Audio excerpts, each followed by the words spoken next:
రాష్ట్ర వ్యాప్తంగా బీసీ విద్యార్థుల కోసం నియోజకవర్గానికి ఓ గురుకుల పాఠశాలను ఏర్పాటు చేయాలని ప్రభుత్వం భావిస్తోందని ఆ శాఖ మంత్రి అచ్చెన్నాయుడు వెల్లడించారు. తొలి దశలో 21 పాఠశాలలను ఏర్పాటు చేసేందుకు ముఖ్యమంత్రి అంగీకరించారని తెలిపారు.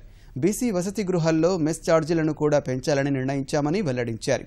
విజయవాడ తుమ్మలపల్లి కళాక్షేత్రంలో నిర్వహించిన అధికారుల సమీక్ష సమావేశానికి హాజరైన మంత్రి బీసీ వసతి గృహ భవనాలను మరమ్మతులు చేపట్టేందుకు ప్రత్యేకంగా నిధులు కేటాయించనున్నట్టు తెలిపారు.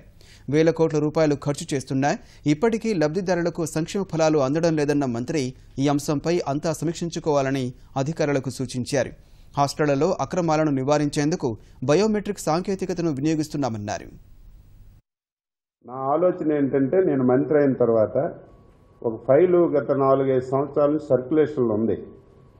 కొత్తగా ఒక 80-85 రెసిడెన్షియల్ స్కూల్స్ రాష్ట్రంలో పెట్టాలంటే ఫైల్ సీఎం వరకు వెళ్ళడం రావటం, డిపార్ట్మెంట్ అన్నీ తిరిగి 4-5 సంవత్సరాల నుంచి ఆ ఫైల్ అలాగే ఉంటే, నేను మంత్రి అయిన వెంటనే ఆ ఫైల్ తెప్పించుకొని స్వయాన ముఖ్యమంత్రి గారి దగ్గర కూర్చొని ఎట్టి పరిస్థితిలో సగభాగం ఉన్నటువంటి బీసీలకి ఉన్న రెసిడెన్షియల్ స్కూల్స్ సరిపోవు.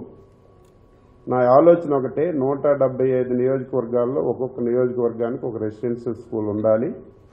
తప్పనిసరిగా అది అమలు చేయాలని పట్టుబడితే ముఖ్యమంత్రి గారు ఆ ఫైల్ వెంటనే తీసుకొని నేను చెప్పిన తర్వాత 84 కొత్త రెసిడెన్షియల్ స్కూల్స్కి విత్ స్టాఫ్తో కూడా శాంక్షన్ చేశారు. అది ఈవేళ రేపు ఒక జీవో ఇస్తే మనం కొత్తగా ఆ స్కూల్స్ కూడా మనం తయారు చేయగలం.